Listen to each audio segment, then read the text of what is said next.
वैश्वदेवमन्त्राः अग्नये स्वाहा विश्वेभ्यो देवेभ्यः स्वाहा ध्रुवाय भूमाय स्वाहा ध्रुवक्षितये स्वाहा अच्युतक्षितये स्वाहा अग्नये स्विष्टकृते स्वाहा धर्माय स्वाहा अधर्माय स्वाहा अद्भ्य स्वाहा ओषधिवनस्पतिभ्यः स्वाहा रक्षो देवजनेभ्यः स्वाहा गृहाभ्यः स्वाहा अवसानेभ्यः स्वाहा अवसानपदिभ्यः स्वाहा सर्वभूतेभ्यः स्वाहा कामाय स्वाहा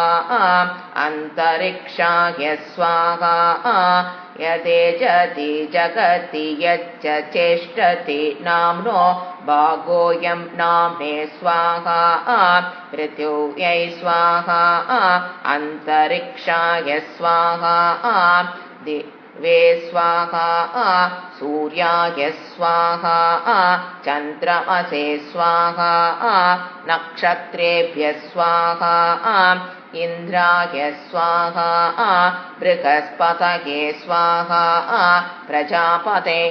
प्रजापतये स्वाहा ब्रह्मणे स्वाहा स्वधा पितृभ्यः स्वाहा नमो रुद्राय पशुपतये स्वाहा देवेभ्यः स्वाहा पितृभ्यः स्वधास्तु भूतेभ्यो नमः मनुष्येभ्यो हन्ता प्रजापतये स्वाहा परमेष्टिने स्वाहा यथा कूपशतधारसहस्रधारो अक्षितः एवमे अस्तु धान्यगुं सहस्रधारमक्षितम् धनधान्यै स्वाहा ये भूता प्रचरन्ति दिवा नक्तं बलिमिच्छन्तो विदुतस्य प्रेष्याः तेभ्यो बलिं पुष्टिकामो हरामि मयि पुष्टिं पुष्टिपतिर्ददातु स्वाहा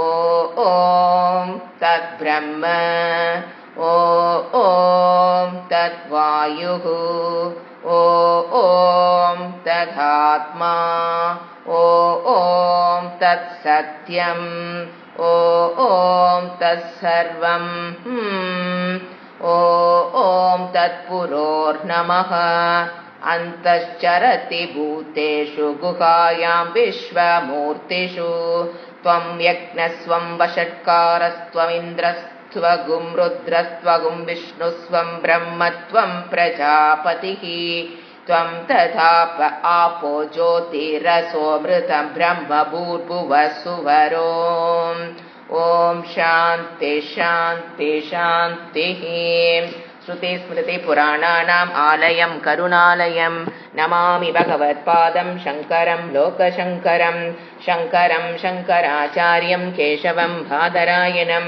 सूत्रभाष्यकृतौ वन्दे भगवन्तः पुनः पुनः निधये सर्वविद्यानां विजशे भवरोगिणां गुरवे सर्वलोकानां दक्षिणामूर्तये नमः ॐ सहना भवतु सहनौ भुनक्तु सह वीर्यङ्करवावहै तेजस्विनावधीतमस्तु मा विद्विषावहै ॐ शान्ति शान्ति शान्तिः जीवयात्रा ஐந்தாவது ஸ்லோகம் 6 படிச்சிடலாம்.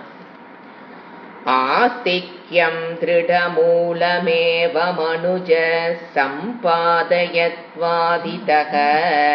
कर्माचारयुतस्ततश्च भवतु स्वर्गादिभोगेच्छया स्वर्गादावपि चक्रमेण गमितो नैराश्यमेवातिरे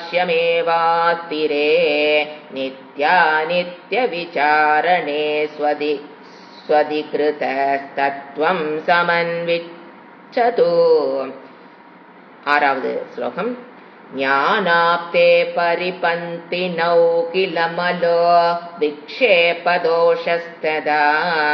चेतोतिष्ठमकारिपु प्रथमतः शून्मूलनीयौ यतः कामं दूरमपास्य कर्मनिरतो मालिन्यरिक्तिस्ततः चित्तैकाग्र्यसु चित्तये स भजतां निष्कामनोपासनम् அடுத்து படிச்சறேன் 7 कर्मोपासनतो विशुद्धहृदयस्तत्त्वार्थसंसिद्धये स्वाचार्यं परिचर्य शास्त्रविधिना तस्माच्च विद्यां परां श्रुत्वा संशय नुतये च मननं स्थाम्ने निदिध्यासनम् अभ्यस्य क्रमशः समाधिनिलयः प्राप्नोतु शान्तिं ध्रुवाम्. ஐந்தாவது ஸ்லோகத்துல நாம் இது வரைக்கும் பார்த்த கருத்து என்னன்னு பார்த்தீங்கன்னா, ஒரு மனிதன் எப்படி அந்த பரம்பொருள் உலகத்தை பற்றி விசாரணைக்கு எப்படிப்பட்ட மனிதன் உள்ள விசாரணைக்கு தயாராகிறான், அந்த தத்துவத்தை எப்படி அவன் அறிகிறான் அப்படின்னா, இந்த உலகம் எனக்கு ஒரு நிலையான சுகத்தை கொடுக்குங்கிற அறிவு திருடமா இருக்கிற வரைக்கும் அவங்க இந்த பக்கம் வர்றது கஷ்டம். உலகம் எனக்கு இது ஒரு விஷயம் கிடைச்சா போதும், நான் சந்தோஷமா இருந்துருவேன், எல்லா வகையும் எனக்கு ஓகே, இந்த ஒரு விஷயம் மட்டும்தான் எனக்கு இன்னும் பிரச்சனை, அது சரியாயிட்டு எனக்கு சரியாயிரும், மறுபடியும் பிரச்சனை வராதுன்னு நினைச்சுக்கிட்டு இருக்காங்க பாத்தீங்களா, அவங்கனால இந்த பக்கம் வர முடியாது. ஏன்னா சரீர அபிமானம் அவங்களுக்குள்ள அதிகம். நான் இந்த சரீரங்கிற அபிமானம் எதையும் அவங்கனால தியாகம் செய்ய முடியாது. அவங்க என்ன நினைப்பாங்க, இந்த நாக்கு கண்ணு மூக்கு வழியாக இந்த உலகத்தை அனுபவிக்கணுங்கிறது சில பேர்த்துக்கு இயற்கையாகவே இருக்கிறது. அப்படி இருக்கும்போது அவர்களை நாம் ஒதுக்குவது இல்லை. அவர்களுக்குண்டான சாதனை என்ன அப்படின்னு கேட்டீங்கன்னா, அவர்களை நம்ம வழிக்கு இந்த வழிக்கு கொண்டு வர்றதுக்கு என்ன பண்ணணும், அவங்களால ஆசை விட முடியாது. அப்ப என்ன அவங்களுக்கு, அவங்ககிட்ட போய் நீங்க வைராகியம் விவேகம் இதை பற்றி அவங்ககிட்ட நீங்க பேச முடியாது, அவங்க காதுக்குள் அது நுழையாது. அப்ப என்ன சொல்லணும், நீங்க தர்மத்துக்குட்பட்டு ஒரு வாழ்க்கையை வாழுங்க, அதை மையமா கொண்டு நீங்க முடிவெடுத்து தர்மத்துக்கு முக்கியத்துவத்தை கொடுத்து முடிவெடுத்து ஒரு வாழ்க்கை வாழுங்கள், பக்தி மார்க்கத்தில் இப்படி செல்லுங்கள் தான் அவங்களை வழிநடத்தி செல்லும் போது சாஸ்திரம் என்ன சொல்லுது, அவர்கள் இந்த பிரவிருத்தி மார்க்கம் பார்த்தோம் இல்லைங்களா, கர்மகாண்ட விஷயத்தில் அவங்க உள்ள நுழையிறாங்க, பக்திக்குள் உள்ள நுழையிறாங்கன்னா அந்த புண்ணியம் அவங்களை எங்க கூட்டிட்டு வரும், இந்த நிவிருத்தி மார்க்கம் அல்லது ஞான காண்டத்துக்கு அவர்களை அது அழைத்து செல்லுங்கிறது இறைவனுடைய கணக்கு நம்ம பார்த்தோம். அது வரைக்கும் நம்ம அவங்களை என்ன பண்ணக்கூடாது, ஃபோர்ஸ் பண்ணி இன்ட்ரெஸ்ட் இல்லாதவங்களை அவங்களுக்கு என்ன சொல்லி கொடுக்கலாம், பாராயணம் சொல்லி கொடுக்கலாம், தேவதா பூஜைகள் எப்படி பண்றதுன்னு சொல்லி கொடுக்கலாம், அவங்களுக்கு என்னென்ன விஷயங்கள் வாங்கணும், அதுக்கு உண்டான சங்கல்பம் எல்லாம் என்ன, எந்தெந்த தேவதைகளிடம் எப்படி எந்தெந்த நேரத்தில் என்னென்ன தேவதைகளை எப்படி எப்படி வழிபடணும், எப்படி எப்படி ஹோமம் பண்ணணும், எந்தெந்த கோயிலுக்கு போகணும், எந்தெந்த தீர்த்தாடனம் போகணும், இதுதான் அவங்களுக்கு உகந்தது. அவங்ககிட்ட போய் வேதாந்தத்தை பத்தி எல்லாம் பேச தவறு, நம்பு தப்பு, பேசக்கூடாது. ஏன்னா அங்க மக்கள் அங்கதான் அதிகமாக இழுக்கப்படுவார்கள். ஏன்னா அங்க சிந்திக்க வேண்டிய சக்தி, மூளைக்கு செலவு பண்ண மூளையில சிந்திக்கணுங்கிற வேலை அங்க கிடையாது. ஒரு பாராயணம் பண்றோம், பூஜை பண்றோம்னா என்ன நீங்க சிந்திக்க போறீங்க. ஆனா இந்த விஷயத்து வேதாந்தத்துக்குள்ள வந்தீங்கன்னா தத்துவம், பிலாசபி, சிந்திக்கணும், மண்டை போட்டு உடைக்கணுங்கிற அந்த மாதிரி சிந்திக்கிற சக்தி படைச்சவங்களாலதான் இங்க வர முடியும். ஆனா அவங்கள நாம ஐயோ இவங்க வர முடியலையேன்னு அவங்கள நாம நினைக்க தேவையில்லை. அவங்க மனம் மாறும்போது, அவங்களுடைய புண்ணியம் பழுக்கும் போது நாளைக்கே கூட அவங்க வந்துடலாம், இல்லைன்னா அடுத்த ஜென்மத்திலேயாவது அவர்கள் வந்து விடுவார்கள். எப்போ, தர்மத்துக்குட்பட்டான ஒரு வாழ்க்கை, பக்தி, இந்த ரெண்டையோட அவங்க வாழ்ந்தானா கூட இந்த ஜென்மத்திலேயாவது அல்லது அடுத்த ஜென்மத்திலேயாவது அவர்கள் இந்த மார்க்கத்துக்குள், எந்த ஜீவனாக இருந்தாலும் இந்த மார்க்கத்துக்குள் வந்துதான் முடிந்த முடிவை காண முடியும்.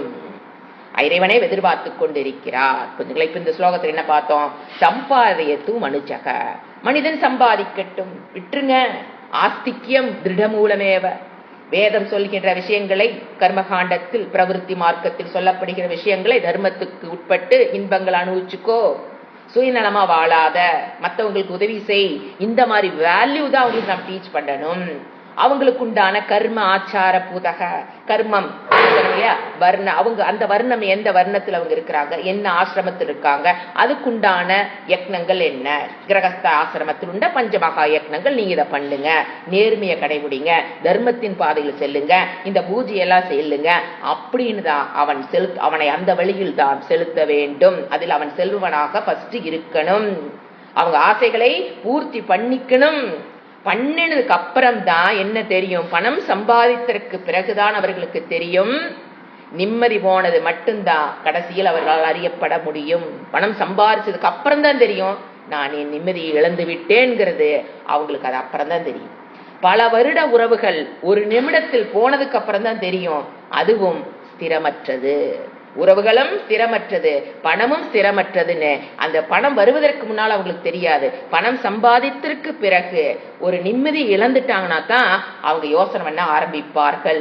அது வரைக்கும் அவங்க எப்படி இருக்கணும், பெரியோர்கள் சொல்ற வாக்கு, வேதம் சொல்றது வாக்குகளை நம்பிக்கை கொண்டு நம்ம என்ன பண்ணணும், தர்மத்துக்கு உட்பட்டு வீட்டுல குழந்தைகளையும் சரி.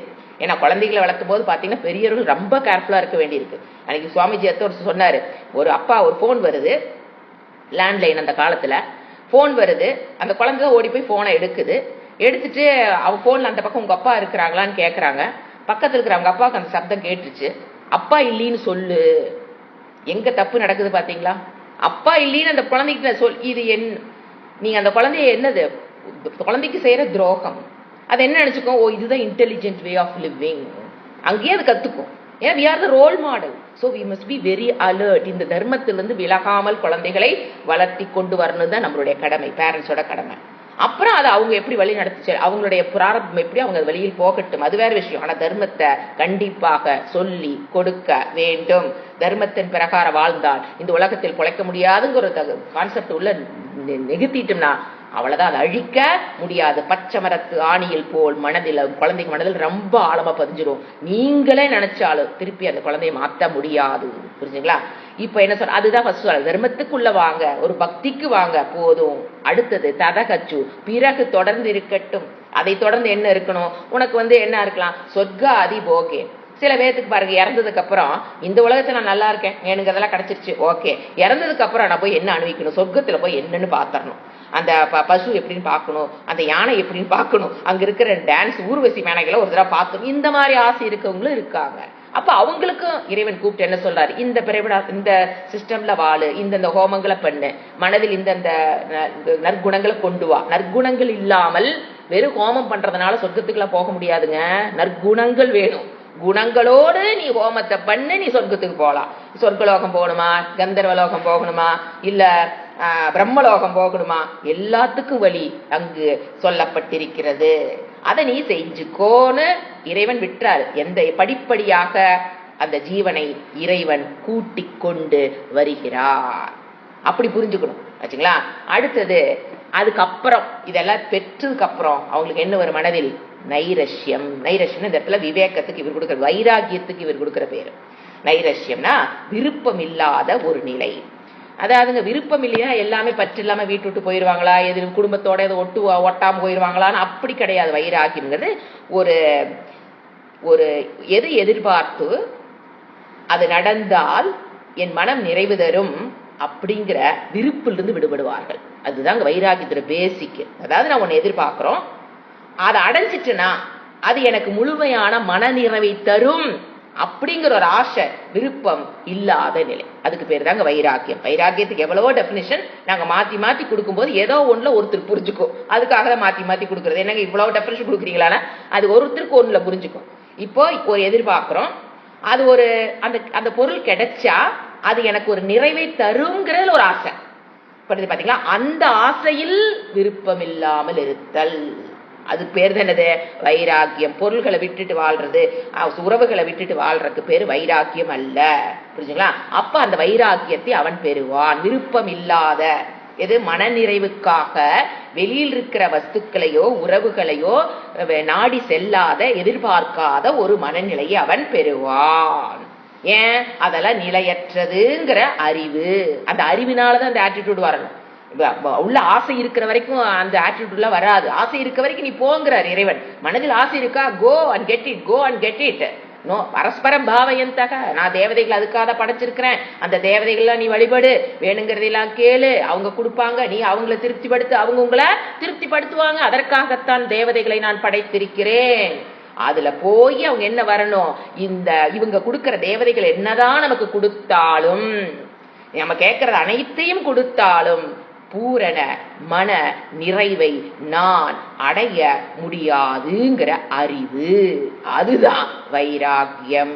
நிலையற்ற விஷயங்களில் வைராகியம். நித்தியமான ஒரு விஷயம் இருக்கு, அதை நான் அடையணுங்கிறதுல ஆசை, விருப்பம். நித்தியம் இல்லாத விஷயங்களில் விட்டு அதை கவனிக்காம விடுறது, அதை விட்டு விடக்கூடிய ஒரு சக்தி. இது மனதில் வருகின்ற ஒரு சக்தி. வைராகியம்ங்கிறது மனதுக்கு கிடைக்கிற ஒரு சக்தி. மனம் பலமாகும். ஆசைப்படுற வரைக்கும் மனம் எங்கதான் இருக்கும்? பலகீனம். அது பலம் ஆகணும்னா வைராகியம் gives you the பலம். புரிஞ்சுங்களா? அது நிலைக்கு அவன் வருவான். அதுக்கப்புறம் என்ன சொல்றாரு? நித்திய அனித்திய. இங்கிருந்து ஆரம்பிக்கணும் இந்த கிளாஸ். நித்திய அனித்திய விசாரேன. நித்திய வஸ்து எது? ஏன்னா வைராகியம் எப்படி வந்தது அவனுக்கு சொல்றாரு. நித்தியமானது இந்த உலகத்தில் எது, அனித்தியம் இந்த விஷயத்தில் எது? அதாவது நித்தியம்னா பரம்பொருள் பிரம்ம தத்துவம் தான் நிலையானது, நித்தியமானது. அதை அறிவதன் மூலியமாகத்தான் நான் மரணமில்லா பெருவாழ்வை பெற முடியும். அடுத்தது அனித்தியம். இந்த உலகமே என்னது? அனித்தியம். இந்த சரீரம் 6 விதமான மாற்றங்களுக்கு உட்பட்டது, அனித்தியம். இதுக்கு பின்னால பற்றுடன் இல்லாமல் நான் எங்க இதுல வைக்கிறோம், உலகத்தில் இருக்கிற அனித்திய விஷயத்தை விட்டுட்டு நித்தியமான ஒன்றை, பரம்பொருளை சு அதிகிருத்த அதை நாட அவனை தயார்படுத்துகிறது. இந்த வைராக்கியம் என்ன பண்ணு அவனை? what is the result of net result of வைராக்கியம்? அதை பெற்று என்னங்க பண்ணுவானா, அதன் மூலியமாக அவன் சாஸ்திரத்தை படிக்கும் போது அவன் என்ன பண்ணுவான்? அவன் மனது தயாராகிறது. இறைவனை பற்றிய ஞானத்தை பெறுவதற்கு மனம் தயாராகிறது, அதை தயார்படுத்துகிறது. நன்கு அவன் மனதை தயார்படுத்தும் வைராக்கியம். அடுத்தது தத்துவம். தத்துவத்தை.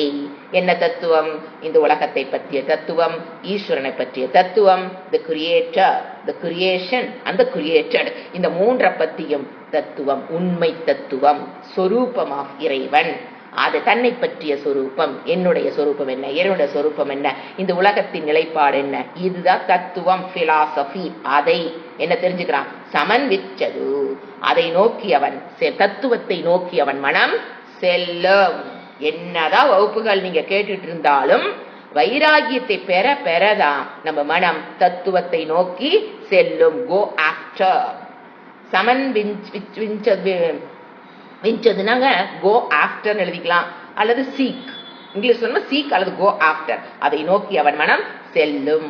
அந்த பராவித்தி மேலான ஒரு ஞானத்தை பெற வேண்டும் என்று அவன் மனம் ரெடியாகும். நிச்சய ஆத்மிகா புத்தி.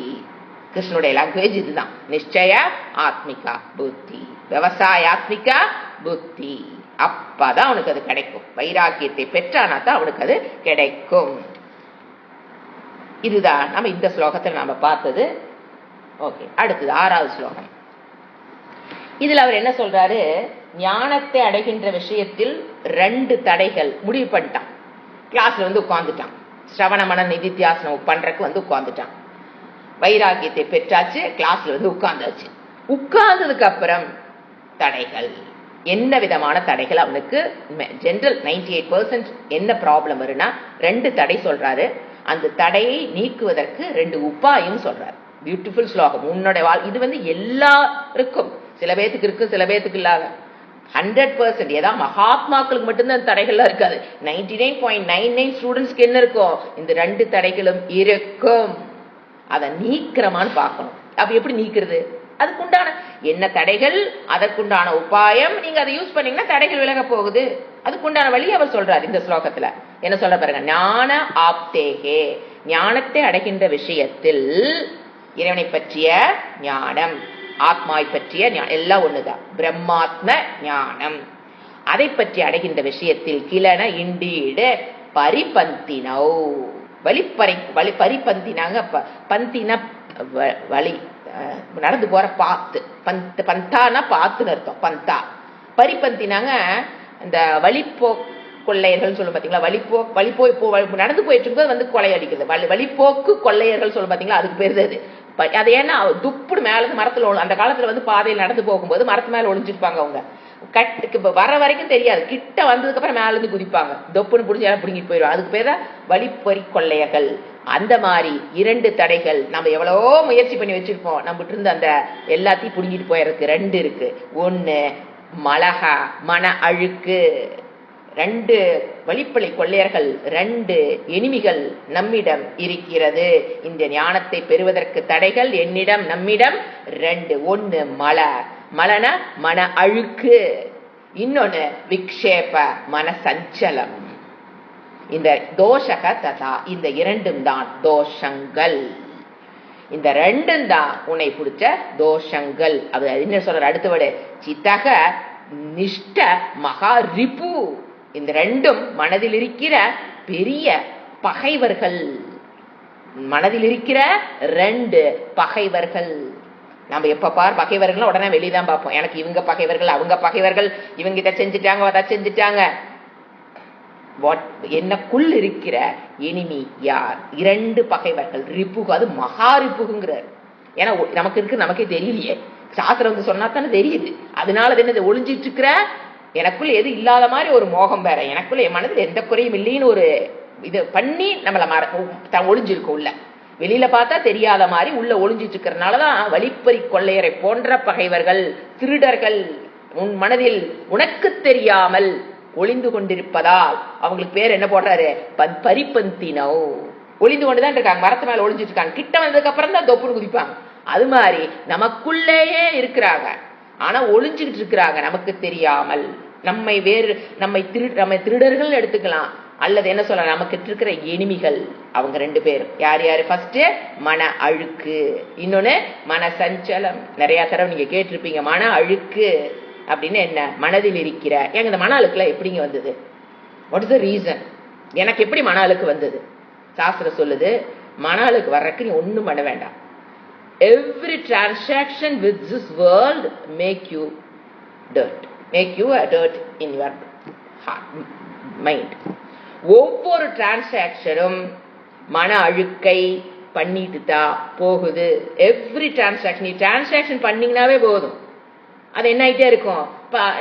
how many years நீங்க டிரான்சாக்சன் பண்றீங்களோ அவ்வளவு அழுக்குள்ள சேர்ந்திருக்கு. இப்ப 5 yearsல ஒண்ணு, 10 years, 50, 80, அந்த அளவுக்கு என்ன ஆயிடுச்சு? அழுக்கு அதிகமாகிட்டே போகுது. வீடெல்லாம் கிளீன் பண்ணிக்கிறேங்க, வருஷம் ஒரு தடவை, 6 மாசத்துக்கு ஒரு தடவை, 3 மாசத்துக்கு ஒரு தடவை கிளீன் பண்ணிக்கிறேன். ஏன்னா அழுக்கு இருக்குன்னு தெரியுது, நம்ம கிளீன் பண்ணிக்கிறோம். ஆனா இந்த அழுக்கு, அதனால அவர் சொல்ற பரிபந்தின, ஒளிஞ்சிட்டு இருக்கிற திருடர்கள், கொள்ளையர்கள், நம்ம எதிரிகள் உள்ள இருக்கு, நமக்கு தெரியறது இல்ல. எப்ப உள்ள போந்தான் நீங்க ஒவ்வொரு டிரான்சாக்சன் வியாபாரிக்க விஷயத்துல நீங்க ஒருத்தரோட பேசுறீங்க, ஒன்ன கேட்கறீங்க, ஒன்ன பாக்குறீங்க, ஒவ்வொரு விஷயத்திலும் மனம் அழுக்காகுது. எப்படிங்க அழுக்காகுது? அந்த செயல் முடிஞ்சு போயிருதே. எந்த ஒரு செயல் ஒன்னா உங்களுக்குள்ள எதை உண்டு பண்ணி போயிருக்கோம்? விருப்பு. எந்த ஒரு டிரான்சாக்சன் முதல்ல உங்களை என்ன பண்ணும்? இது மறுபடியும் இது நல்லா இருக்கு, மறுபடியும் இது நமக்கு வேணும், விருப்பு. ஒரு அழுக்காச்சு. உங்களுக்கு பிடிக்காத ஒண்ணு வருது, வெறுப்பு. அவங்களை கண்டாவ பத்திக்கிட்டு வருதுன்னு என்ன அர்த்தம்? வெறுப்பு. ஒருத்தர் நினைச்சாவே எனக்கு உள்ளே பத்திக்கிட்டு வருதுன்னு சொல்றேன் பாத்தீங்களா? வெறுப்பு. ஏன்னா நீங்க அதுக்கு என்ன ரீசன், அது நியாயமெல்லாம் நீங்க கற்பிச்சுக்காதீங்க. அந்த டிரான்சாக்சனால உங்களுக்குள்ள என்ன அழுக்காய். அவங்க நல்லவங்க கெட்டவங்க நாங்க பேசவில்லை. நீங்க நல்லவங்களோட பழகுறீங்கன்னா அவங்க உங்களோட தொடர்ந்து வரணுங்கிற விருப்பு. ஒரு கெட்டவங்களை நீங்க ஃபேஸ் பண்றீங்க, உங்களுக்கு ஒரு கெடுதல் பண்ணிட்டாங்கன்னா உங்க மனதில் வர அழுக்கு வெறுப்பு. புரிஞ்சுதுங்களா? இது எப்படி நீங்க தவிர்க்கிறது? 4 பேர் நம்மளுக்கு நல்லது செய்வாங்க, 4 பேர் நம்ம கெட்டது செய்ய போறாங்க. எப்படி நீங்க இதுல இருந்து விடுபடுறது? சுபாவமாக நம்மள நாமளே சிந்திச்சு இதுல இருந்து விடுபட முடியாது. இறைவனோட உதவி இல்லாமல் மனதில் இருக்கிற விருப்பு வெறுப்புகளிலிருந்து எந்த ஒரு மனிதனும் விடுபட முடியாது. அது பெரிய நோபல் பிரைஸ் வின்னரா இருந்தாலும் சரி, இல்ல ராக்கெட் விட்டு அடுத்த விண்கலத்துக்கு அனுப்பணும்னா இருந்தாலும் சரி, இறைவனோட உதவி இல்லாமல், இறைவன் கொடுக்கிற டெக்னிக்கை யூஸ் பண்ணாமல், இறைவனோட உதவினா ஐயோ இறைவா காப்பாத்து காப்பாத்து, உன்னுடைய பாதங்களில் சரணடைகிறேன் அர்ச்சனை பண்றதுனால எல்லாம் விடுபட முடியாது. அவர் சொல்ற டெக்னிக்கை யூஸ் பண்ணணும். புரிஞ்சுக்கா? வெறும் பக்தி மட்டும் உதவாது. கிருஷ்ணா காப்பாத்து, ராமா காப்பாத்து காப்பாத்து காப்பாத்து வேண்டதுனால மனதிலுக்கு விருப்பு வெறுப்புகள் எப்படிங்க போகும்? பகவான் is giving a technique. Technique என்ன தெரிஞ்சுக்கிட்டேன் போகாது. You have to use the technique. அப்பதானே போகும். எனக்கு அதெல்லாம் தெரியும். இதை பகவத்கீதை அதை சொல்லியிருக்காரு, இதை சொல்லியிருக்கா, அதை சொல்லியிருக்கா, அதை சொல்லியிருக்கா, எல்லாம் எனக்கு தெரியும். What is the use of it? அனுஷ்டானம். அதை என்ன பண்ணணும்? ஃபாலோ பண்ணிடா மட்டும்தான் பலன். ஃபர்ஸ்ட் விருப்பு, அடுத்தது வெறுப்பு. இதெல்லாம் நீங்க தானா வரும். நீங்க 3, 4, 5 வயசு 8 வயசு குழந்தைகளை பாருங்க, விருப்பு இருக்கும் வெறுப்பு இருக்கும். ஆனா பெர்சன்டேஜ் கம்மியா இருக்கும். அது வயது ஆக ஆக ஆக ஆக என்ன ஆகிட்டே போகுது? அதிகமாயிட்டே போகுது. ஆச்சா. அடுத்தது ஒரு பொருள் விருப்பப்படுறோம், கிடைக்கல, என்ன வருது? கோபம். மனதில் இருக்கிற அடுத்த அழுக்கு கோபம். விருப்பு வெறுப்புகளை கவனிக்காம விட்டுட்டீங்கன்னா கோபத்தை தவிர்க்க முடியாது. கோபம் தானா வர்றது இல்லைங்க, இந்த விருப்பு வெறுப்புகளுடைய ரிசல்ட் தான் என்னது? கோபம். அடுத்தது காமம். காமம்னு என்னங்க? இந்த பொருளை அனுபவிக்கணும், அந்த பொருளை அனுபவிக்கணுங்கிற காமம். அதுக்கப்புறம் தான் என்ன வரும்? கோபம். அனுபவிக்க முடியல அப்படின்னா கோபம். காமம் நாங்க இந்திரிய விஷயங்களை நான் அனுபவிக்கணும் அப்படிங்கிற ஆசை. உணவு உடை இருப்பிடத்துக்கு நீங்க ஆசைப்பட்டுதான் ஆகணும், அந்த ஆசை வேற. காமம்ங்கிறது வேற. காமம்ங்கிறது இந்திரிய சுகத்தை நான் அனுபவிக்கணும். கண்ணில் இதை பார்க்கணும், காதில் அங்க பார்க்கணும், வீட்டு அங்க போகணும், இங்க போகணும், அதை பார்க்கணும், இதை பார்க்கணும், வீட்டுல இருக்கவே முடியல, வெளியில எங்கா சுத்தணும், இதெல்லாம் என்னது? காமம். அது மனதில் இருக்கிற அழுக்கு. அப்புறம் அதெல்லாம் கிடைக்காத போது என்ன வருது? கோபம். சரி, ஓகே, பொருள் கிடைச்சிருச்சு. கிடைச்சிருச்சுனால என்ன வருது? கர்வம். என்கிட்ட இது இருக்கு, அது இருக்கு, அது இருக்கு, இது இருக்கு, கர்வம். ஒண்ணு இது எங்க அவங்ககிட்ட இல்லாத எங்கிட்ட இருக்கு, அவங்ககிட்ட இல்லாத எல்லாம் கர்வம். சரி, ஓகே, நம்மளை விட ஒரு பொருள் ஒருத்தர் அதிகமா வச்சிருக்காங்க. இப்ப நாம ஒரு பொருள் 2 பேர் போறோம், நாம ஒரு கடையில் போய் ஒரு பொருளை வாங்கிட்டு வரோம், அதே பொருள் பக்கத்து வீட்டுக்காரர் வாங்கிட்டு வராங்க, அது ஹையர் மாடல், கொஞ்சம் எல்லாமே கொஞ்சம் நம்மளோட பெஸ்டா இருந்ததுன்னா என்ன வருது? பொறாமை. அடுத்த அழுக்கு எங்கிருந்து ஆரம்பிச்சதுங்க? விருப்பு வெறுப்புகளிலிருந்து தொடர்ந்து நல்லா பிரிச்சுக்குங்க. இந்த அழுக்குல பிரிச்சு வச்சுக்கோங்க. இந்த விருப்பு வெறுப்பு தான் உங்களுக்கு எதை கொடுக்குது? காமம், குரோதம், மதம், கர்வம், மாத்சரியம், பொறாமை. சோ இந்த மொத்தமா இந்த 6 அழுக்கு நீங்க பார்க்கும்போது எதை 2 கான்சென்ட்ரேட் பண்ணீங்கன்னா போதும். விருப்பு வெறுப்பை மட்டும் கான்சென்ட்ரேட் பண்ணி நீங்க அழிப்பதற்கு இறைவன் உபாயம் கொடுத்திருக்காரு. அதான் கர்மயோகம். நீங்க அதை மட்டும் ட்ரை பண்ணீங்கன்னாவே மற்றதெல்லாம் தானா போகும். அதுக்கு அவர் என்ன பின்னாடி சொல்ல போறாரு? மன அழுக்குக்கு என்ன உபாயம்? கர்மயோகம். சொல்லுவாரு பகவத்கீதையில, அமானித்துவம், மதம்பித்துவம், அத்தனை நற்குணங்களையும் பெறுவதற்கு தடையாக இருப்பது இந்த ரிபுகு, ஷட் ரிபுகு, 6 எதிரிகள். என்னென்ன? விருப்பு வெறுப்பு, காமம், குரோதம், மதம், மாத்சரியம். இதுதான் மனதில் இருக்கிற அழுக்கு. இது என்ன பண்ணும்? ஞானத்தை பெறுவதில் தடையாக நிற்கும். அடுத்தது மனசஞ்சலம். சஞ்சலம்னா என்னங்க? அதாவது இப்ப நாம தொடர்ந்து ஒரு விஷயத்தில் தொடர்ந்து செயல்படும் சக்தி இல்லாமல் இருத்தல், தொடர்ந்து செயல்படக்கூடிய சக்தி இல்லாமல் இருத்தல், அதான் என்ன சொல்ல? மனம் ஒரு இடத்தில் இல்லாமல் இருத்தல். எப்படி வேணா நீங்க புரிஞ்சுக்கலாம். அதுக்கு பேர் தான் சஞ்சலம். தொடர்ந்து புத்தி சொல்லும், நீங்க 1 hour நம்ம கிளாஸ் உட்காந்து கவனிக்கலாம், புத்தி சொல்லி உட்காந்துட்டீங்க. ஆனா மனம் என்ன பண்ணும்? அப்படியே போகுதுன்னு வச்சுக்கல. தொடர்ந்து இந்த 1 hour இங்க இருக்க முடியல அப்படின்னா சஞ்சலமான மனம். அவ்வளவுதான் டெபினிஷன். தொடர்ந்து செயல்படும் சக்தி இல்லாமல் இருத்தல், அல்லது ஒரே இடத்தில் இல்லாமல் இருத்தல். ஏன் இப்படி போகுது? என்னங்க காரணம்? ஏன் இப்படி இருக்க மாட்டேங்குதுன்னா என்ன தெரியுங்களா? ஒன்னா இறந்ததை பற்றிய சிந்தனை, அல்லது எதிர்காலத்தில் எப்படி ஆயிருமோ அப்படிங்கிற பத்தின ஒரு கவலை, அல்லது கற்பனை. அங்க போயிடும், மனோரத்தகன்னு சொல்லுவோம், பகல் கனவு. உட்கார்ந்துட்டு அப்படி இது இருந்தா அப்படி வந்தா நல்லா இருக்குமே, அது இப்படி கிடைச்சா நல்லா இருக்குமே, இது இப்படி நடந்தா நல்லா இருக்குமே, இந்த சூழ்நிலை வந்தா நல்லா இருக்குமே, இது மனோரத்தக கற்பனை. இதெல்லாம் தான் என்ன பண்ணும்? மனதை வெளியில் இழுத்துட்டு போற மேட்ரஸ். எது? ஃபர்ஸ்ட் இறந்த காலத்தை பற்றிய சிந்தனை, எதிர்காலத்தை பற்றிய பயம். இறந்த காலத்தை பத்தி யூஸ்வலா கவலை தான் வரும். ஐயோ, ஏன் இப்படி பேசின, அதை ஏன் பண்ண, இதை ஏன் பண்ண. எதிர்காலத்தை பத்தி உடனே பயம். இந்த 2. அடுத்தது மனோரதக, பகல் கனவு. இதை நாம சாதிக்கணும், அப்படி சாதிக்கணும், இப்படி எதையோ நினைச்சிட்டு சும்மா வெறுமனே உட்காந்து வெறும் மண்டையில மட்டும் யோசனை பண்ணிட்டு இருக்கிறது. எது பிரயோஜனமாக திங்க் பண்ணா பரவாயில்ல, ஒரு பிரயோஜனம் இல்லாம அது கிடைச்சா நல்லா இருக்கும். இதை போயிட்டு வந்துட்டு எப்படி சொல்லுவாங்களோ தெரியல, அது இப்படி சொன்னா நல்லா இருக்கும், இப்படி கற்பனை, பகல் கற்பனை. அதுக்கு இதெல்லாம் என்னது? மனதினுடைய சஞ்சலம் ஆச்சுங்களா? இது 2 தான் மனதில் இருக்கிற 2 எதிரிகள். அதுக்கு என்ன பண்ணு சொல்றாரு? பிரதமத்தக அப்படின்னா முதல்ல ஃபர்ஸ்ட் என்ன சொன்னாரு? மன அழுக்கு சொன்னாரா? அவரை பொறுத்த வரைக்கும் அது பிரதமம் 1. 2வது இருக்குது 2வது. அவர் என்ன சொல்றாரு? பிரதமத்தக முதல்ல சொன்ன பாத்தியா, அதை என்ன பண்ணு? மன அழுக்க உன்மூல நீயோ என்ன பண்ணு? வேரோடு புடுங்கி எரியணும். அங்க ஒண்ணு விட்டுவோட இருக்கக்கூடாது. ஏன்னா மரத்தை நீங்க ட்ரங்கோட வெட்டிங்கன்னா திருப்பி முளைச்சிடும். அவர் என்ன சொல்றாரு? வேரோட புடுங்கணும். எத விருப்பு வெறுப்பு. 6 ஷட் ரிப்புக்கு சொன்ன பாத்தீங்களா? விருப்பு வெறுப்பு, காமம், குரோதம், மதம், மாத்சரியம், ஷட் ரிப்புகு. அத வேரோட புடுங்கு, இரண்டையும் பிடுங்கி எறியணும். எதக அந்த காரணத்தினால். அப்பத்தான் காமம் தூரம் உபாசிய. அதுக்கு என்ன பண்ணணும்? வேரோட புடுங்கணும்னு சொல்றது சாஸ்திரம். அதுக்கு என்னங்க பண்ணணும்? உபாயம். உபாயம் என்ன சொல்றாரு? அந்த மனதில் இருக்கிற அழுக்குகள் மெயினா பாருங்க, ராகத்வேஷம் மட்டும்தான் நீங்க கான்சென்ட்ரேட் பண்ணா போதும், மத்தெல்லாம் தானா போயிடும். அப்ப அந்த ராகத்வேஷத்துக்காக அவர் என்ன சொல்றாரு? ஒரு ஐடியா கொடுக்கிறாரு. காமம் தூரம் அபாசிய கர்ம நிரத்தக மலின்ய ரித்தக.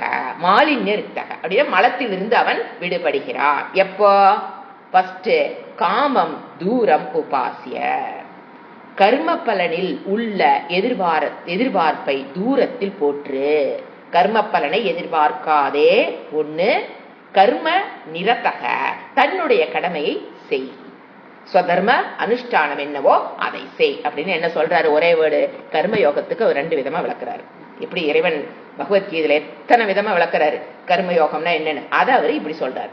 ஃபர்ஸ்ட் கர்மயோகத்தில் இருக்கிற பலனை எதிர்பார்க்காமல் தூரத்தில் போட்டி ஓற்று. ஃபர்ஸ்ட் உன்னுடைய கடமையை செய்.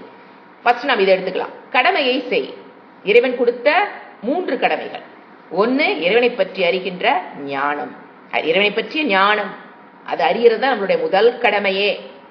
2வது கடமை நம்மளுடைய வர்ணம் என்ன, ஆசிரமம் என்ன, அதற்குண்டான கடமைகள். நிறைய பேர் டவுட் கேட்டீங்க. இப்போ கிரகஸ்த ஆசிரமத்துக்கு என்ன நீங்க தெரிஞ்சுக்கீங்க போதும். பஞ்சமகா யக்னங்கள் பண்ணணும். வர்ணம் நீங்க எந்த குலத்தில் பிறந்திருந்தாலும் என்ன குணத்தில் பிறந்திருந்தாலும் சத்துவ குணத்துக்கு முயற்சி பண்ணுங்க. சத்துவ குணோபவ அர்ஜுன முயற்சி பண்ணுங்க. அதெல்லாம் கடமை. தமோ குணத்திலேயே இருக்கக்கூடாது, ரஜோ குணத்திலேயே இருந்துட்டு இருக்க கூடாது. பிரிடாமினன்ட் எங்க வந்துடணும்? சத்துவ குணத்துக்கு என்னென்ன வழிகள் இறைவன் சொல்லி இருக்கிறாரோ, என்னென்ன வழி சொல்லியிருக்காரு, சாப்பிட்றதுல இருந்து உட்கார்ந்து படுக்கிறதுல இருந்து எல்லா வழிமுறைகளையும் மாத்த சொல்றாரு. மாத்தினா அந்த குணத்துக்கு வரலாம். அது ட்ரை பண்ணணும். அப்புறம் அந்த ஆசிரமத்தில் எந்த ஆசிரமத்தில் இருக்கிறீங்களோ, கிரகஸ்த ஆசிரமா பிரம்மச்சரிய ஆசிரமம் எதில் இருக்கீங்களோ அதற்குண்டான கர்மங்களை செய்ய. அதுக்கப்புறம் கடமை ஸ்வதர்ம அனுஷ்டானம். நமக்கு அது மாறுபடும். அவங்களுடைய வாழ்க்கையில் ஒரு வீட்டுல 5 பேர் இருக்குன்னா 5 பேருக்கு அவங்களுடைய கடமை மாறும். அதை நீ அதாவது என் வீடு என்னிடமிருந்து எதை எதிர்பார்க்கிறதோ, இந்த சமுதாயம் என்னிடமிருந்து எதை எதிர்பார்க்கிறதோ அதுதான் ஸ்வதர்மம். அதையும் என்ன பண்ணு. எதுலயும் தப்பிக்கணும்னு நினைக்காத. நம்ம கடமையே வேற யாராவது மேல தலையில போட்டுட்டு நம்ம கொஞ்ச நேரம் சும்மா இருக்கலாம்னு நினைக்காத. Usual mentality. அது பேர் புத்திசாலித்தனம் டெஃபினிஷன். என்னுடைய கடமையை யாராவது நல்ல வாயினிக்கு பேசி எதையோ ஒண்ணு பண்ணி மற்றவங்க செஞ்சுட்டானா பாரு எப்படி நான் பாரு வேலையை வாங்கிட்டேன். தவறு. நம்மளுடைய கடமைகளை நான் தான் செய்யணும். இது யார் சொல்றது? உன்னுடைய கடமைகளை மஸ்ட் செய்ய. தமோ குணத்தினுடைய உந்தது ஏன் தெரியுங்களா செய்ய மாட்டோம்? தமோ குண உந்துதல் இருப்பவங்க கடமையை செய்ய மாட்டாங்க, சோம்பேறியாத்தான் இருப்பாங்க. தமோ குண உந்துதல் அதே ரஜோகுணமா இருக்கவங்க பண்ணிடுவாங்க, சத்விய குணமா இருக்கவங்க பண்ணிடுவாங்க. இந்த தமோ குண உந்துதல் என்னது? சோம்பேறித்தனமா இருக்கிறமா கடமையை விட்டுறக்கூடாது. எது இறைவனை அறிதலையும் விடக்கூடாது, ஆசிரம தர்மத்தையும் விடக்கூடாது, வர்ண தர்மத்தையும் விடக்கூடாது, ஸ்வதர்மத்தையும் விடக்கூடாது. ஆச்சுங்களா?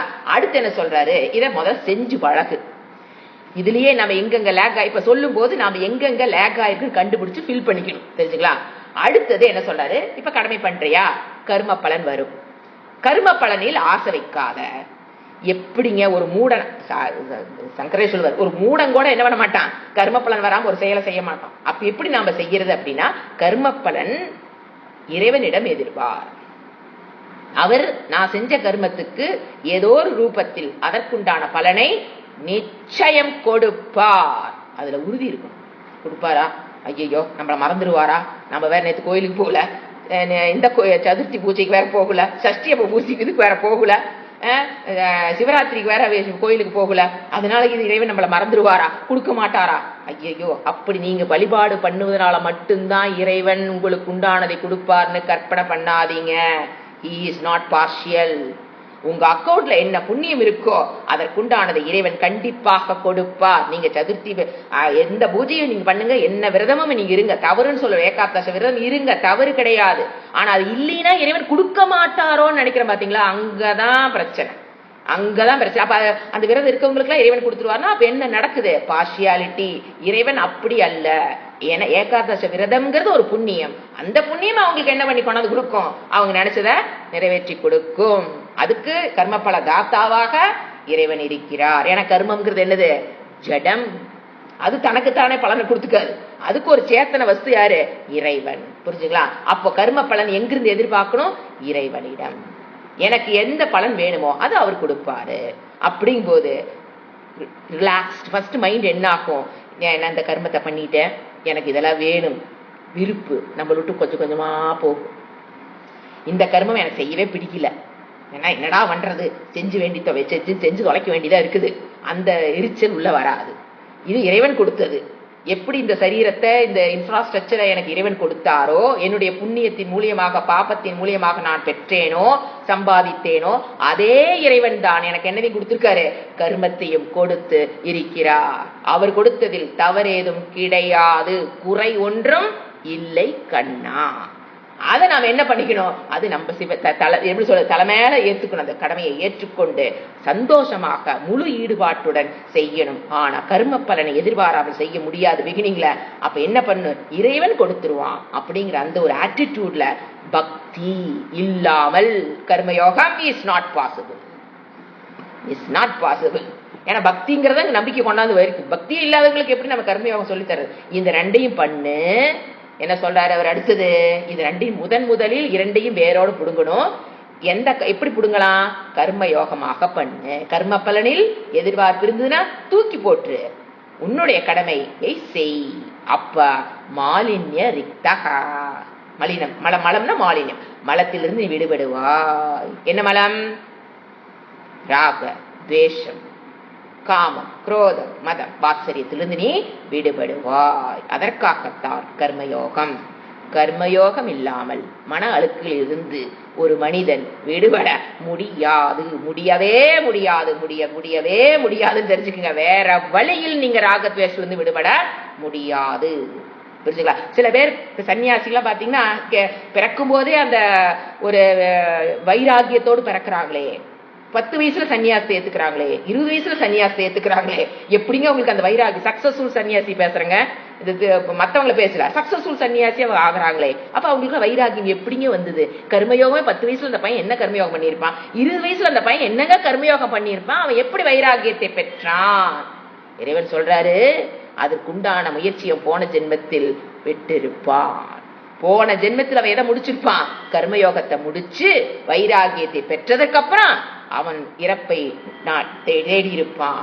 அப்போ இந்த ஜென்மத்தில் பிறந்தொன்ன எந்த இடத்துல விட்டானோ அதே இடத்துல வந்து முடிச்சுக்குவான்.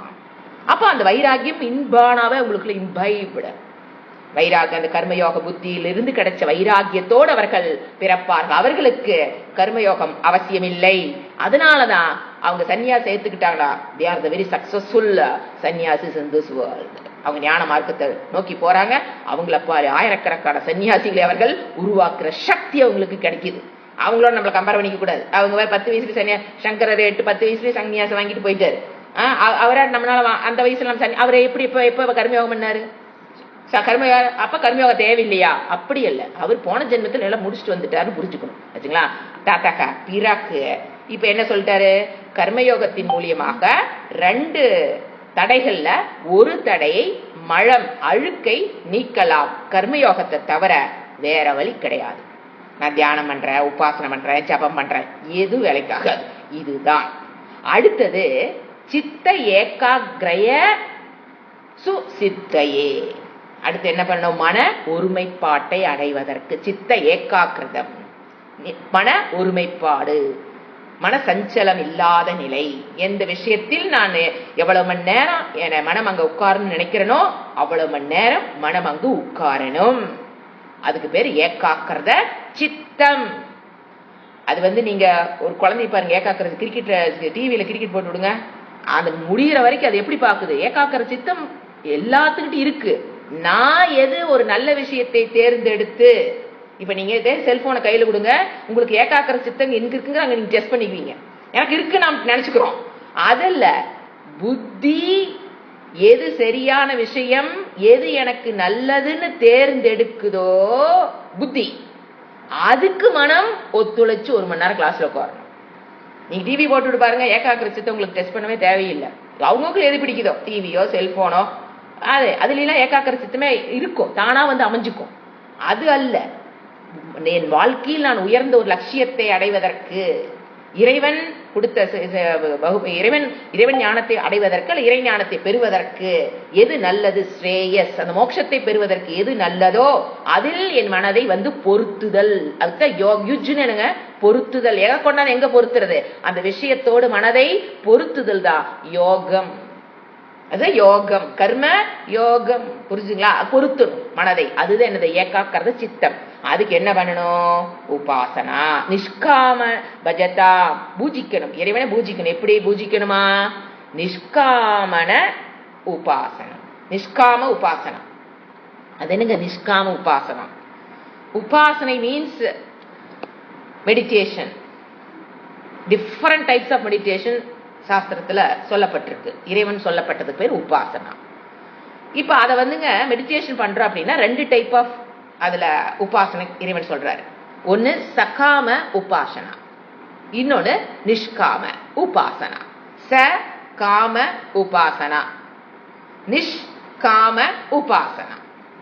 என்ன நான் சொல்றேன், அந்த உபாசனை மெடிடேஷனையே 2 விதமா பண்ணலாம். அதுல இவர் என்ன சொல்றாரு? நிஷ்காம உபாசனை பண்ணினா தான் உனக்கு ஏகாக்கிரத சித்த வருங்கிறார் இவரு. புரியுதுங்களா? 2 உபாசனை இருக்கு, சகாம உபாசனா, நிஷ்காம உபாசனா. நீ நிஷ்காம உபாசனை பண்ணினா தான் உனக்கு அந்த ஏகாக்கிரத சித்தம் வந்து அமையும். புரியுதுங்களா? இப்ப என்ன நிஷ்காம, சகாம பிரார்த்தனா எடுத்துக்கலாமே. நீங்க வந்து எல்லாத்துலயும் அந்த சகாம நிஷ்காம வருங்க. சகாம பிரார்த்தனா அப்படின்னு என்ன? நிஷ்காம பிரார்த்தனா, பிரார்த்தனை. சகாம பிரார்த்தனா, இப்போ ஒரு பூஜை பண்றீங்க, ஒரு பிரார்த்தனை பண்றீங்க, ஒரு பாராயணம். இப்ப என்ன விளக்கிட்டு இருக்கேன்? சகாம பிரார்த்தனைன்னு என்ன, அது புரிஞ்சுதுன்னா சகாம உபாசனை தெரிஞ்சுக்கலாம். சகாம பிரார்த்தனா, பிரார்த்தனையில 2 விதம் இருக்கு. அதுதான் நான் சொல்றேன். சகாம பிரார்த்தனா அப்படின்னு என்னன்னா, இப்ப நீங்க வந்து ஒரு பூஜை பண்றீங்க, ஷோடச உபச்சார பூஜை, இல்ல ஒரு பாராயணம் பண்றீங்க, லலிதா சகஸ்ரநாமம், விஷ்ணு சகஸ்ரநாமம், ருத்ரம், புருஷ சூக்தம், இந்த மாதிரி மகாநாராயண உபனிஷத்து, தைத்திரிய உபனிஷத்து பாராயணம், எத்தனை பாராயணம் சொல்ல சொல்லிக்கிட்டே இருக்கலாம். அது பண்றீங்க. அப்புறம் என்ன பண்ற? ஜபம், ஒரு நாம ஜபத்தை எடுத்து ஓம் நம சிவாய, ஓம் நம ஜபம் பண்ணுதல், அல்லது தியானம், மெடிடேஷன். அந்த ஒரு உருவத்தையோ ஒரு சப்தத்தையோ மனதுக்குள் கொண்டு வந்து தியானம், மெடிடேஷன் பண்றது, இந்த மாதிரி உபாசனை. இந்த மாதிரி எல்லாம் பண்ணும்போது நாம வந்து சகாம பிரார்த்தனை என்னன்னா, நம் மனதில் இந்த உலகத்தில் அடையப்பட வேண்டுகின்ற, நம்ம ஆசைப்படுகின்ற பொருள்களை அடையணும்னு நினைச்சு பண்ணுனா அது சகாம பிரார்த்தனா உபாசனா. இந்த உலகில் எனக்கு இதெல்லாம் அடைய வேணும்னு ஆசை இருக்கு, அதை நான் இந்த பூஜை மூலியமாக நான் அடைகிறேன், இந்த பாராயணம் பண்ணி நான் அதை அடைகிறேன், ஜபம் பண்ணி நான் அதை அடைஞ்சுக்கிறேன். சோ எது சாத்தியம்? என்ன? இந்த உலகத்தில் இருக்கிற விஷயங்கள், அதுதான் சாத்தியம். எதை நீங்க சாதனமா யூஸ் பண்றீங்க? பூஜா, பாராயணம், பக்தி, எல்லாமே தியானம், மெடிடேஷன் எல்லாம் சாதனம். எதுக்கு அடையறக்கு? சாத்தியம் என்ன? இந்த உலகத்தில் இருக்கிற விஷயங்கள். அது மகனா இருக்கலாம், மகளா இருக்கலாம், கல்வியா இருக்கலாம், செல்வமாக இருக்கலாம், பொருளாக இருக்கலாம், எது வேணாலும் உலகத்தில் இருக்கிற விஷயங்களை அடைவதற்காக சகாம பிரார்த்தனா பண்ணுனா அப்ப என்ன நடக்குது? இந்த பிரார்த்தனை எல்லாமே ஜபமாகட்டும், பூஜாவாகட்டும், மெடிடேஷன் ஆகட்டும், எல்லாமே சாதனம். சாத்தியம் என்ன? உலக விஷயங்கள். அதுக்கு பேரு சகாம பிரார்த்தனா. நீங்க வந்து அந்த பூஜை பண்ணினீங்க, சகாம பூஜா, சகாம பாராயணா, சகாம ஜபம். புரிஞ்சுங்களா? அப்படி சகாம தியானம், சகாம உபாசனம். புரிஞ்சுது? இப்போ இதெல்லாம் சக்காமம். நீங்க என்ன பண்ணலாம்? பூஜை பண்ணீங்கன்னா சக்காம பூஜா, நீங்க பாராயணம் பண்ணீங்கன்னா சக்காம. எப்ப அதெல்லாம் சக்காம வரும்? சாதனம். இது சாத்தியம், உலக விஷயங்கள். தவறில்லை. இங்கதான் முதல் ஆரம்பிக்கணும். செய்யக்கூடாதுன்னு யாரும் சொல்லுவார் இல்லை. இந்த மாதிரி இருக்கு ஆச்சுங்களா? இது சக்காமம். அடுத்தது என்னது? நிஷ்காம பிரார்த்தனா அப்படின்னு என்ன? அதே மாதிரி நிஷ்காமமா என்ன பண்ணலாம்? பூஜை பண்ணலாம், பாராயணம் பண்ணலாம், ஜபம் பண்ணலாம், தியானம் பண்றோம், உபாசனை பண்றோம். நிஷ்காமம்னா என்னடாங்க? அதே பூஜை தான், அதே பாராயணம், அதே ஜபம், எல்லாம் அதே தான். ஆனா இதெல்லாம் சாதனம். எது பூஜா, பாராயணம், ஜபம், தியானம், உபாசனா எல்லாம் என்னது? சாதனம். சாத்தியம் என்ன தெரியுங்களா? இறைவன். இறைவனை பற்றி அறியுதல். அதற்குண்டான குவாலிபிகேஷன் வேணும்னு வேண்டலாம், எனக்கு விவேகம் வேணும்னு வேண்டலாம், வைராகியம். அந்த பாதையில் நீங்க என்ன கேட்டீங்கனாலும் அதுக்கு பேர் நிஷ்காம பிரார்த்தனா. புரிஞ்சுங்களா? நிஷ்காம பூஜா, நிஷ்காம பாராயணா, நிஷ்காம ஜபா, நிஷ்காம தியானா, நிஷ்காம உபாசனா. நீங்க அந்த பூஜையின் மூலம் என்ன கேட்கறீங்க? இறைவனை. சாத்தியமாறு இறைவன். இறைவன் நம்ம கேட்க மாட்டோம். ஃபர்ஸ்ட் உள்ள நுழையும் போது, வேதாந்த உள்ள நுழையும் போது தெரியும் எனக்கு என்ன வேணும். சமம் வேணும், இந்திரிய அடக்கம், மன அடக்கம், எனக்கு விவேகம் வேணும், எனக்கு வைராகியம் வேணும், எனக்கு உபரம வேணும், திதிக்ஷா வேணும், ஸ்ரத்தா வேணும், நான் சிரவணம் பண்ணணும், நான் மனனம் பண்ணணும், நான் நிதித்தியாசனம் பண்ணணும், ஆத்ம ஞானத்தை பெறணும், ஆத்ம நிஷ்டைக்கு வரணும், இதுல எந்த தடங்களும் வரக்கூடாதுன்னு பூஜை பண்ணீங்கன்னா நிஷ்காம பூஜா. பாராயணம் பண்ணீங்கன்னா நிஷ்காம பாராயணம், ஜபம் பண்ணீங்கன்னா நிஷ்காம ஜபம், தியானம் பண்ணீங்கன்னா நிஷ்காம தியானம், உபாசனை பண்ணீங்கன்னா நிஷ்காம உபாசனம். விரதமும் அதேதான். ஏகாதசி விரதம் எப்படி? சகாம விரதம், நிஷ்காம விரதம். அதே ஏகாதசி விரதம் ஒண்ணுதான். நீங்க எப்படி கேட்கலாம், சகாமமா நீங்க ஏகாதசி விரதம் இருக்கிறீங்க அப்படின்னா அது எதுக்கு பேர் சகாம ஏகாதசி விரதம்? சாதனம் விரதம், சாத்தியம் உலகத்தில் இருக்கிற விஷயங்கள், மகன் மகள் ஆரோக்கியம் ஏதோ ஒண்ணு. அதே நிஷ்காம விரதம், ஏகாதசி விரதம் நிஷ்காமமா பண்றது அப்படின்னா இறைவன் தான் சாத்தியம். அதுக்கு ஏகாதசி விரதம் இருந்தோம்னா அது இறைவன் சாத்தியங்களை விட அதுல இருக்கிற நம்ம இறைவன் அது குவாலிபிகேஷனை பெறுவதற்கு கர்மயோகம் பண்ணணும், எனக்கு அதுல தடையா இருக்கு. ஏகாதசி விரதம் பிகம்ஸ் நிஷ்காம விரதம். புரிஞ்சுங்களா? இதுதான் சக்காம நிஷ்காம. சரி, ஓகே. இவர் என்ன சொல்றாரு? நிஷ்காம உபாசனா. எதுக்கு? இப்ப மனதில் இருக்கிற ரெண்டு எதிரி. ஒண்ணு மன அழுக்கு, அதுக்கு ஈஸி கர்மயோகன்ட்ட. கர்மயோகத்தை தவிர வேற வழி எதுவும் கிடையாது. நாண்ய பந்த வேற வழி எதுவும் கிடையாது. கர்மயோகம் பண்ணிருக்கணும், அப்பதான் மன அழுக்கு போகும். ஆச்சுங்களா? ரெண்டாவது மன சஞ்சலம், ஏகாக்கிரத சித்தம் இல்லாம மனம் அழைப்பாயுது அப்படின்னா என்ன பண்ணணும்? நிஷ்காம உபாசனா, மெடிடேஷன். நிஷ்காம இறைவனை அறியணும்னு நினைச்சு மெடிடேஷன் பண்ணீங்கன்னா ஏகாக்கிரத சித்தம் அமையும். இதுதான் அவருடைய இந்த ஸ்லோகத்தினுடைய கன்க்ளூஷன். சரிங்களா? சோ இந்த ஸ்லோகத்தில் என்ன சொன்னாரு? ஞானத்தை அடைகின்ற விஷயத்தில் ரெண்டு தடைகள் இருக்குது.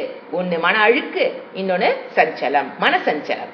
அந்த ரெண்டு தோஷங்களை போக்கணும்னா மன அழுக்கு போறக்கு கர்மயோகம், மன சஞ்சலம் போறக்கு நிஷ்காம உபாசனா. It's a new word, underline it, think it over and again.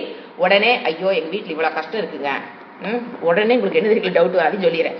எங்க வீட்டுல இப்ப இத்தனை கஷ்டம் இருக்குது, இது எல்லாத்தையும் விட்டு போட்டு நான் நிஷ்காம பண்ணுனா இறைவன் கொடுக்காம விட்டுருவாரோ? கேட்கறோம் இல்லையா? வீட்டுல இத்தனை பிரச்சனை இருக்குது, இதெல்லாம் இப்ப நான் கேட்டு இதெல்லாம் எனக்கு கண்டிப்பா அடைய வேண்டியது, நான் கேட்கறது நியாயம்தான். அது வேற வேர்ட் வேற ஆட் பண்ணிக்கிறாங்க. எனக்கு இந்த இந்த இந்த காலகட்டத்தில் இதை நான் அடைந்தே ஆக வேண்டும், நியாயம் இருக்கட்டும். இதை விட்டுட்டு குழப்பிக்காதீங்க. இது இவ்வளவு ஆசை மனதில் வச்சுக்கிட்டு இதெல்லாம் அடையணுங்கிற ஆசை இருக்கிற வரைக்கும் you are not qualified to do நிஷ்காம பிரார்த்தனா. வச்சுக்குங்க. முதல்ல மனதில் ஆசை இருக்கா, அடைஞ்சுக்குங்க. யூ டூ சக்காம பூஜா, யூ டூ சக்காம பிரார்த்த பாராயணா, யூ டூ சக்காம தியானா, உபாசனை யூ டூ சக்காமமா பண்ணுங்க, நிறைவேற்றி கொள்ளுங்கள், தவறில்லை. ஏன்னா மனதுக்குள்ள இப்ப புது டவுட் வந்துருது. இது எப்படி நாங்க எப்படி இதெல்லாம் கேட்டோன்னே நம்ம உடனே நிஷ்காம தான் பண்ணணுமா, சக்காம பண்ண? ஆனா மனதில் ஆசை இருக்கே.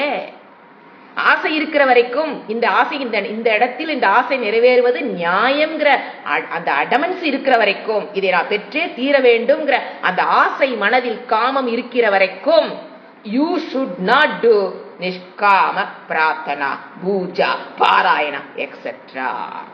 நல்ல தெளிவா புரிஞ்சியா? வந்தோன்னா கன்ஃபியூஸ் ஆயிடுறாங்க. இது நான் சக்காம பண்ணிட்டா நிஷ்காம பண்ணிட்டா, ஐயோ இது அதான் அவங்க என்ன பயப்படுறாங்கன்னா, நான் நிஷ்காமத்தை பண்ணும்போது இறைவன் சக்காமத்தை, அதாவது எனக்கு இவ்வளவு பிரச்சனை இருக்கு, இவ்வளவு நான் அடைய வேண்டி இருக்கு, அதை கொடுக்காம விட்டுருவாரான்னு ஒரு இடத்துல பண்டைக்குள்ள டவுட் வந்ததுன்னா பிளீஸ் டோன்ட் டூ நிஷ்காம. உபாசனையும் பண்ணாதீங்க, பூஜையும் பண்ணாதீங்க, பாராயணம் பண்ணாதீங்க. இதுதான் நீ அது என்ன எப்படிங்க நாங்கள் எப்பதான் நாங்கள் அதை பண்றதுன்னா அது மனதிலிருந்து மனப்பக்குவம் அடைய தானாக வர வேணும். நிஷ்காம பிரார்த்தனா மனதே நீங்க சுபாவமா நிலை வரும். போர்ஸ் பண்ணி எல்லாம் கேட்கக்கூடாது. எனக்குள்ள இவ்வளவு பிரச்சனை இருக்கும்போது அதை கேளுங்க, உங்களுக்கு என்ன வேணுமோ அதை கேளுங்க. என்ன சொல்றாரு? அதுவே அந்த சக்காம பிரார்த்தனை, சக்காம பூஜையே உங்களை எங்க கூட்டிட்டு வருங்கிறது இறைவனோட கணக்கு. நிஷ்காம பிரார்த்தனைக்கு தானா வரணும். Don't force your self. புரிஞ்சுங்களா? அது மெச்சூரிட்டினால நம்ம அங்க வருவதை தவிர தானா வரக்கூடாது. அது நடக்கும். வெயிட் பண்ணணும். மன முதிர்ச்சி அடைவதற்கு யூ மஸ்ட் கிவ் டைம். டைமை விட சிந்திக்கணும். இறைவனை பற்றி எவ்வளவு தூரம் சிந்திக்கிறீங்களோ அவ்வளவு தூரம் நம்ம இங்க வரலாம், நிஷ்காமத்துக்கு வரலாம். But don't force yourself to do நிஷ்காம பூஜா, நிஷ்காம பாராயணா, நிஷ்காம ஜப பண்ணாதீங்க. ஆசை இருக்கிற வரைக்கும், இதை அடையணுங்கிற மனசில் ஆசை இருக்கிற வரைக்கும் யூ டூ சக்காமா பூஜா. புரிஞ்சுங்களா? அடுத்தது 7வது ஸ்லோகம். இவர் என்ன சொல்றாரு? இந்த 7வது ஸ்லோகத்துல என்ன சொல்றாரு? ஒரு அதாவது மெயினா அதுக்கப்புறம் அவன் என்ன பண்ண, ஒரு குருவை நாடணும்னு சொல்றாருங்களா.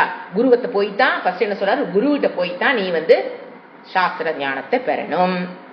எப்படிப்பட்ட குரு, நீ என்ன ஆட்டிடியூட உள்ள போகணும், நம்ம லைட்டா பார்க்கலாம். அடுத்த கிளாஸ்ல டீட்டெயிலா பார்க்கலாம். ஃபர்ஸ்ட் குரு உடைய குவாலிபிகேஷன். அடுத்தது சிஷ்யன் எப்படி அணுகணும், ஒரு பணிவு, ஸ்ரத்தா. இது சிஷ்யனோட குவாலிபிகேஷன். சிஷ்யன் எப்படி போகணும்? ஒரு மனதில் ஒரு ஸ்ரத்தை இருக்கும், நம்பிக்கை இருக்கும், குரு மேல நம்பிக்கை இருக்கும். ஆனா அந்த குருவை செலக்ட் பண்றதுக்கு முன்னால நீங்க அவரை டெஸ்ட் பண்ணி இருக்கணும், அப்புறம் நம்பணும். கண்மூடியா அது பேர் கூஸ்ரத்தான்னு பேர். கூஸ்ரத்தானாங்க நான் எல்லாரும் சொன்னாங்க நானும் போனேன், அப்படி இல்ல. அல்லது குரு சொல்றாரு அதனால அது சரி, அப்படிலாம் ஏத்துக்கூடாது. குரு சொன்னா ஏன் அனலைஸ் பண்ணணும். உங்க புத்திக்கு அது சரின்னு தோன்ற வரைக்கும் விசாரம் செய்து புரிஞ்சுக்கணும். குரு சொல்றாரு, சங்கர சொல்றாங்கிறதுக்காக நம்ம முழுங்க முடியாதுங்க. எந்த விஷயத்தையும் முழுங்கினால எந்த ஞானம் வராது. கிளியர் பண்ணிக்கணும். அப்போ அதுக்கு அந்த சாஸ்திரத்தை சொல்லி கொடுக்குற குரு குவாலிஃபைடு குருவா இருக்கணும், ஒரு காம்படிட்டன்ட் குரு, எபிள் குருவா இருக்கணும். அப்ப அந்த எபிலிட்டி அவருக்கு எப்படி வரும்? ஸ்ரோத்ரியம், பிரம்மனிஷ்டம். எங்க போகணும்? முண்டகோபனிஷத்.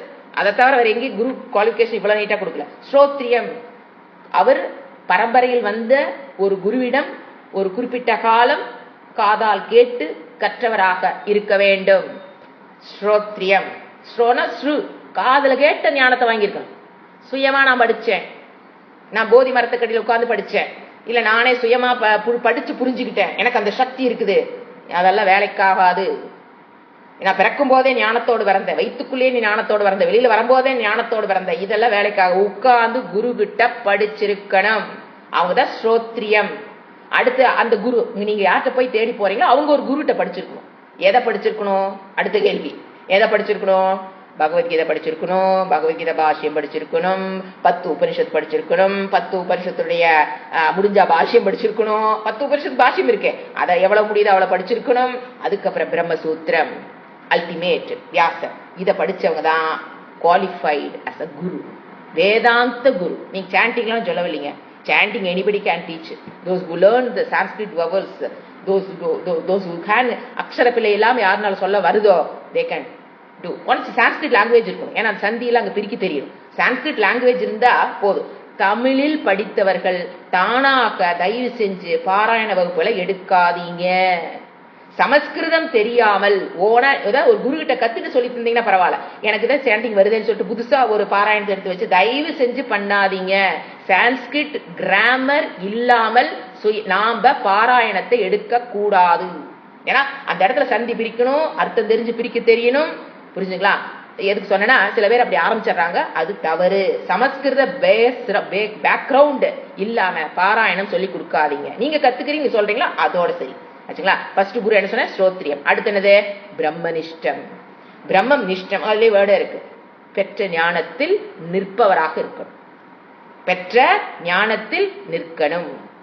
ஞானம் வேற, ஞான நிஷ்ட வேற. ஞான நிஷ்டைக்கு அவர் வந்திருக்கணும். இந்த 2 குவாலிபிகேஷன் ஒரு குருவிட்ட உட்கார்ந்து படிச்சிருக்கணும். அடுத்தது அந்த பிரம்ம நிஷ்டையில் அவர் இருக்கணும். இது 2 இருக்கணும்.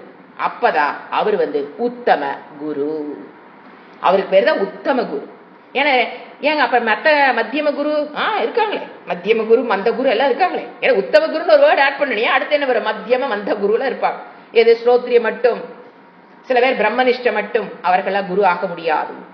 2 இருக்கணும் பேசிக்கா. இது வந்து முண்டக்கோபனிஷத்துல டீட்டெயிலா வரதுனால நான் ஷார்ட்டா சொல்லிட்டேன். அடுத்தது சிஷ்யன் என்ன குவாலிபிகேஷனோட போகணும்? இவ்வளவு சம்பாதிச்சிருக்கணும், இவ்வளவு உலக அனுபவங்கள் பெற்றுக்கணும், இத்தனை அடிவாகி இருக்கணும், அதெல்லாம் ஒண்ணும் கிடையாது. இவ்வளவு பணக்காரனா இருக்கணும் அல்லது இவ்வளவு ஐக்கியம் இருக்கணும், அதெல்லாம் ஒண்ணும் கிடையாது. ஸ்ரத்தா, பணிவு. ஃபர்ஸ்ட் ஸ்ரத்தா, பணிவு, வினயம், அது இருக்கணும். இது 2 தான் குவாலிபிகேஷன் ஆஃப் த சிஷ்யா. இது 2 அவர் எம்பசைஸ் பண்ணி இந்த ஸ்லோகம் சொல்றாரு. அப்ப என்ன சொல்றாரு?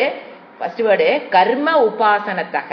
என்ன சொல்றாரு ஃபர்ஸ்ட் வேர்டு பாருங்க, கர்ம யோகம் பிளஸ் உபாசனை. உபாசனை என்ன உபாசனை? நிஷ்காம உபாசனை, கர்மயோகம். இதன் மூலியமாக கர்ம உபாசனத்தக, அதன் மூலியமாக விசுத்த ஹிருதய விசேஷேன சுத்த மனதை அடைகிறான். சுத்தமான மனது விசேஷேன, இந்த முயற்சியின் காரணமாக, இந்த பயிற்சி, மனதில் இருக்கிற அழுக்குகளை நீக்குகிற பயிற்சி, கர்மயோகங்கிற பயிற்சி, அடுத்தது உபாசனைங்கிற பயிற்சியின் மூலியமாக மனம் சுத்தமடைந்திருக்கணும், அடைகிறான். அவன் என்ன பண்றான்? தத்துவார்த்தே, தத்துவத்தை அறிந்து கொள்வதற்காக, இறைவனுடைய தத்துவத்தை, ஆத்ம தத்துவத்தை, பிரம்ம தத்துவத்தை, சம்சித்தையே அடைவதற்கு. சித்தின்னு என்னங்க? அடைதல். நன்கு அடைதல் என்னது? அதை புரிந்து கொள்கிறவரை, டவுட் எல்லாம் கிளியர் ஆகிற வரைக்கும் கேட்கறதுக்கு பேர் சம்சித்தையே. அந்த அர்த்தத்தை, உண்மையான தன்மையை, உண்மையின் தன்மையை, அந்த தத்துவத்தை அடைவதற்காக எங்க போகணும்? ஸ்வ ஆச்சாரியம். வெறும் ஆச்சாரியம் இன்னொரு வேர்டு போட்டாரு, ஸ்வ ஆச்சாரியம், ஆச்சாரியரை நாடி. ஏன் ஸ்வ ஆச்சாரியர்? இது புது வேர்டு நாம பார்க்கணும் இல்லைங்களா? ஸ்வ ஆச்சாரியனா வேதாந்தத்தை பொறுத்த வரைக்கும் ஒரு குரு இருப்பதுதான் சிறந்தது. அட் த பிகினிங் லெவல், அந்த ஞானத்தை பெற வரைக்கும் நான் 2 குரு கிட்ட படிக்கிறேன்னா ரொம்ப கஷ்டம். அது ஸ்வ மீன்ஸ் வேதாந்தத்துக்கு ஒரு குரு தான். நீங்க வந்து சமஸ்கிருத ஒருத்தர் படிக்கலாம், அதெல்லாம் பிரச்சனையே இல்லைங்க. பாராயண ஒரு குருகிட்ட படிக்கிறீங்க, சமஸ்கிருத ஒரு குருகிட்ட படிக்கிறீங்க, அதெல்லாம் கதை இல்லை, அதெல்லாம் இங்க சொல்லப்படல. வேதாந்தத்தை பேசிக்கா அந்த ஞானத்தை பெறுகிற வரைக்கும் ஸ்வ ஆச்சாரியம், தன்னுடைய ஆச்சாரியனா ஒரு குருவை நாடி பரிச்சரிய போய் என்ன பண்ணுங்கிறாரு? பரிச்சரியன்னு என்னது? பணிவிடை செய்யணும். குரு சேவா கண்டிப்பா செய்யணும், பணிவிடை செய்யணும். எதுக்குங்க பணிவிடைன்னு பாத்தீங்கன்னா, அப்பதான் நம்ம மனதில் நான் இந்த சரீரம்ங்கிற அதுக்கு பேர் அகங்காரம். அந்த அகங்காரம் போவதற்கு என்ன பண்ணியாகணும்? பரிசேவை செய்யணும். அரசனாக இருந்தாலும் ஒரு குடிசையில் வாழ்கிறார் என்றால் அங்க போய் அவன் என்ன பண்ணும்? சேவை செய்துட்டு தான் உட்கார்ந்து படிப்பான், அரசனாக இருந்தாலும். அதுதான் என்னது? ஸ்வ பரிச்சரிய. நம்ம என்ன பண்ணலாம்? இது இந்த செஞ்சு அதுக்கப்புறம் என்ன குவாலிபிகேஷன் அவன் வளர்த்திக்கணுங்கிறத நம்ம அடுத்த வேர்டு என்ன சொல்லுது? சாஸ்திர விதினா நம்ம அடுத்த கிளாஸ் வந்து பார்க்கலாம். ஓம் சாந்தி சாந்தி சாந்தி. ஹரி ஓம். ஸ்ரீ குருப்யோ நமஹ. ஹரி ஓம்.